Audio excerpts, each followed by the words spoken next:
ركز معايا النهارده جايب لك حاجه سوبر لوكس، 3 اوض بالعفش والاجهزه كمان 460. لو معكش انا صرف لك على 4 سنين واستلام فوري. الصلاة على النبي يا حاج زي عبد. ما هي كده الفرشاة بكل حاجة كده يا حاج ايوه يا عبد. سيد. الشقة الجامدة دي شقة مين يا حاج عبد؟ مضرب شعبي يا سيد. مهرجانات وكلام من ايوه ده بتاع حاج عبد. المهرجانات ده يا سيد، أنا تمشي معاك بعمل- سكني وتمشي معاك مصيف كمان. هو ده الكلام يا حاج تعالى عبد. يا سيد، كل كبيره وصغيره هوريها لكم. يا سلام. عيشوا. ايه ده يا حاج عبد؟ ده سلم المجد يا سيد. الصلاة على النبي.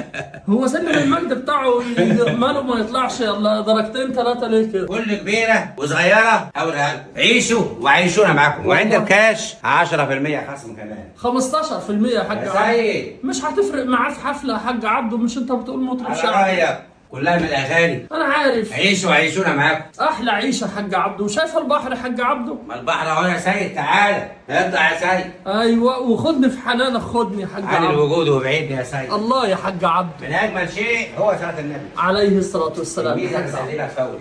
الكرتونه دي فيها شاشه يا حاج عبده ولا فيها فيل؟ لا فيها فيه. انا إيه بقول يا كده سيد؟ برضه. إيه؟ يلا بينا يا حاج عبده. السلام عليكم ورحمه الله وبركاته. اللهم صل وبارك على سيدنا محمد عليه السلام. من اجمل شيء يا جماعه هو صلاه النبي. تمشي معاك مصيف وتمشي معاك سكني، 3 اوض مساحه كبيره. لو عايز اسره كبيره يعني ممكن عريس يتجوز فيها كمان. يا جماعه اجمل حاجه الاستلام الفوري. النهارده لو معاك 450 وحاططهم في الدولاب ومستني يبقوا 600، لا انت كده بتهزر. ليه؟ الحياه صعبه. تسحب 10 في 20 تفاجأ مفيش غير الاستيك ده لو تصدر. لو حطهم في عقار انت كده محافظ على مالك، استثمر. معظم يا جماعه مفيش حد بيطلع السلم مره واحده، كله واحده واحده. عدد كهرباء وعدد ميه خاصين بالشقه.